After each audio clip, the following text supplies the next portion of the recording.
बिस्मिल्लाहिर्रहमानिर्रहीम। व्यूज़, आज हम अपनी पिछली जो एक रिटर्न थी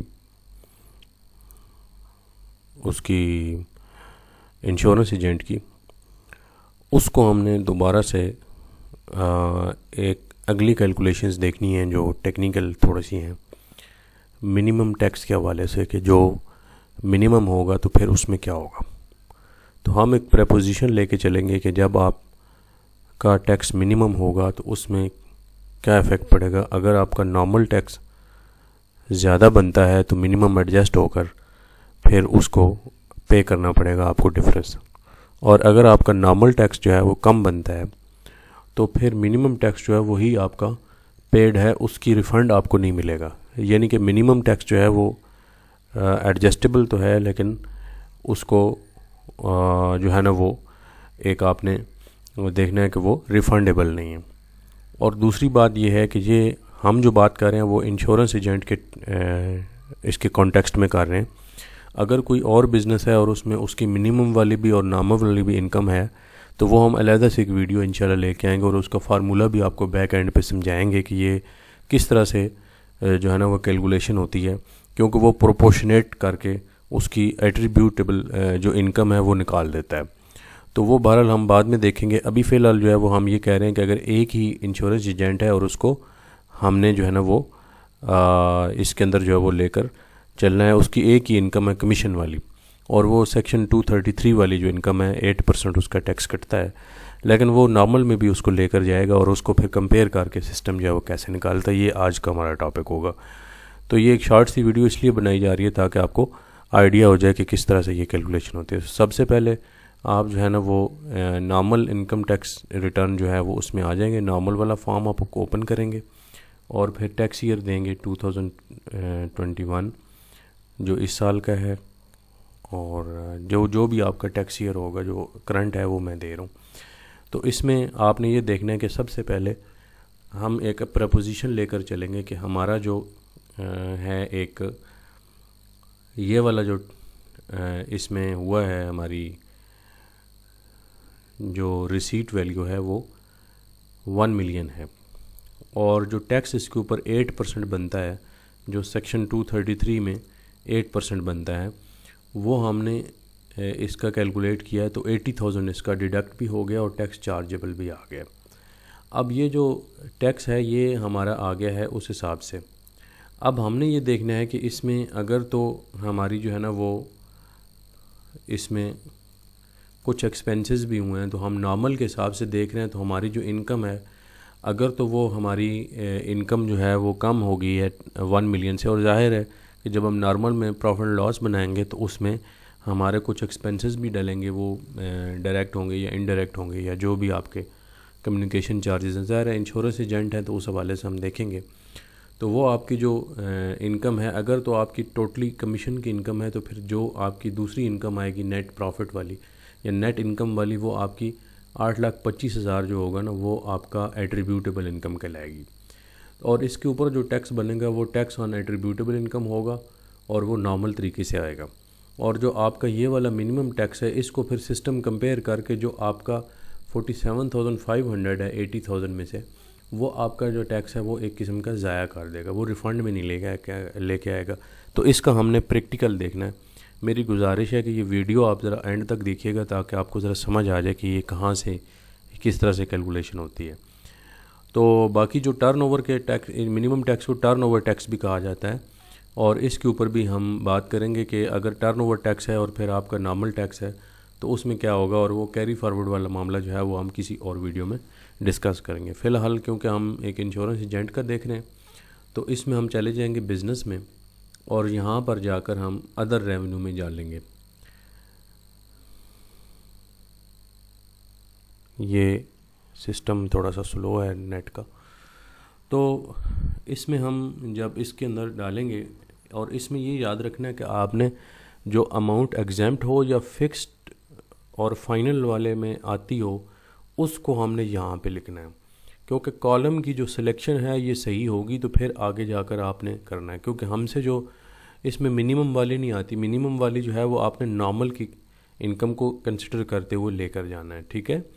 तो आपने इसके अंदर फॉर एग्ज़ाम्पल इसकी जो मिनिमम है वो आपने जो आपकी एक 1 मिलियन का जो एक आपको मिला है कमीशन, वो आपने यहाँ पर लिख दिया, ठीक है।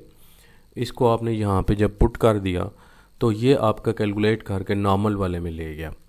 अब नॉर्मल वाले में जब लेके जाएगा तो आपने ज़ाहिर है इसके ऊपर जो एक्सपेंसेस किए हैं, क्योंकि आप एज एन एक्सपेंस इसको जितने भी आपने किए हैं, फॉर एग्ज़ाम्पल आप इंश्योरेंस एजेंट हैं तो आपने कोई ऑफिस रेंट वगैरह दिया है या कुछ भी आपके पास जो चीज़ें हैं वो सारी आप डालेंगे।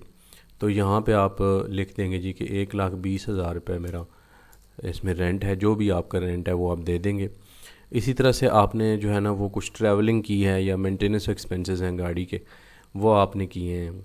फिर आपने कोई वेजेस या ऑफिस बॉय रखा हुआ है उसके ऊपर जो आपने दिया है, या फिर कम्युनिकेशंस के ऊपर आपने जो है ना वो 5,000 रुपये आपका या 4,000 जो भी आपका बिल होगा। ये कोशिश करें नाजरीन कि ये जो है ना वो आपकी फ़िगर एक्चुअल होनी चाहिए, जो आपके रेंट एग्रीमेंट है या जो डॉक्यूमेंटेड होनी चाहिए सारी चीज़ें।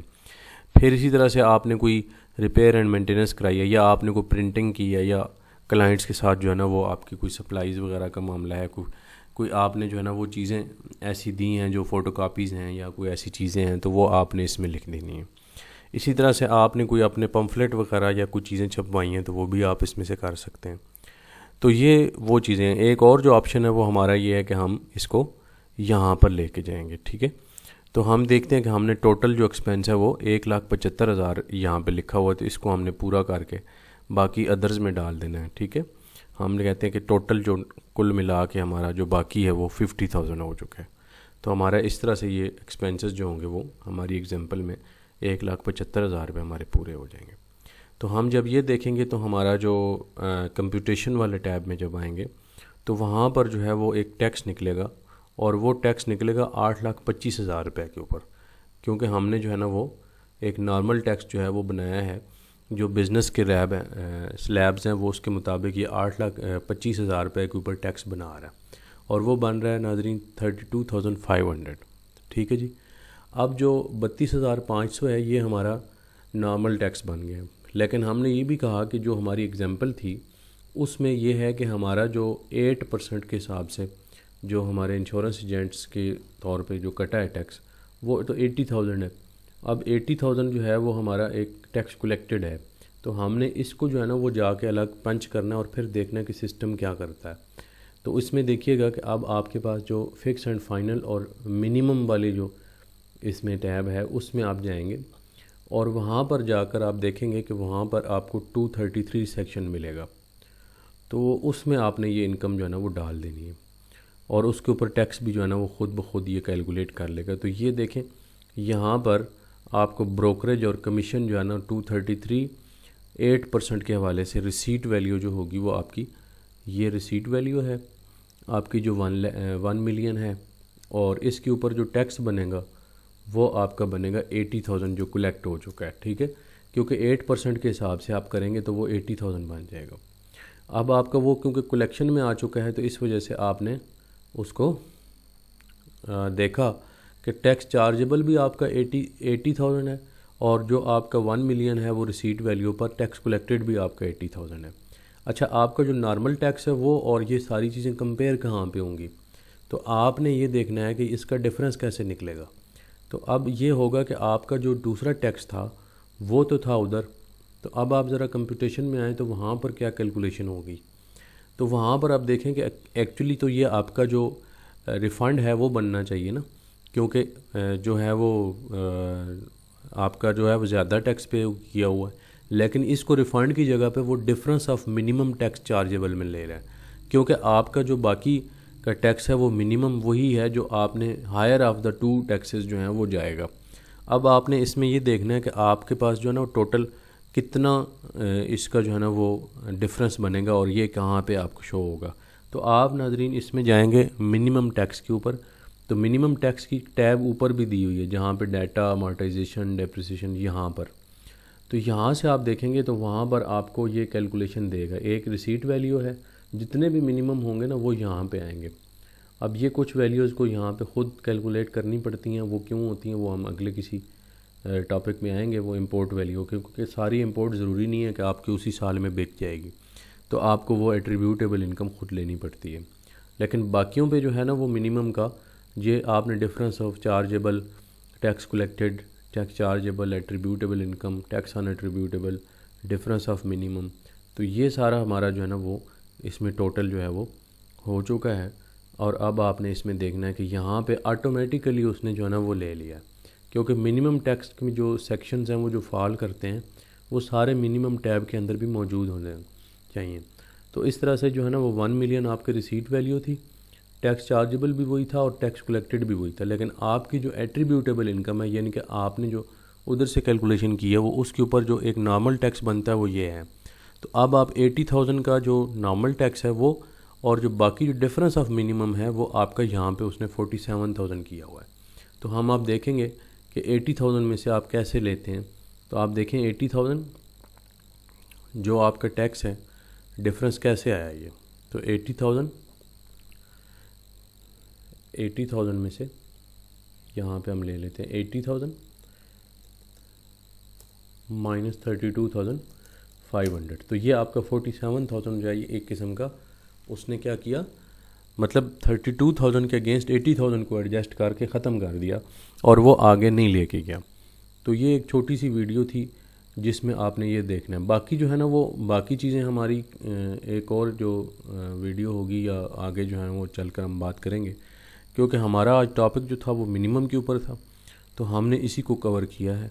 बाकी चीज़ें भी हो सकती हैं इसमें, लेकिन अभी फ़िलहाल जो है वो हमने ये किया है।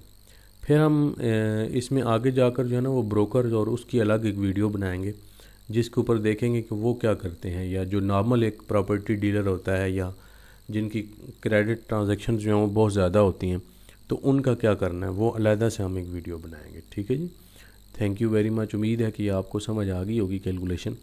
अच्छा, अगर इसमें एक बात जो है ना वो और है कि अगर इसमें ज़्यादा जो है ना वो मिक्स हो जाए तो फिर क्या होगा, तो फिर उस हिसाब से हम उसको देखेंगे। फ़िलहाल जो है ना वो हम इसको यहाँ पर ही हम ख़त्म करते हैं। Thank you very much.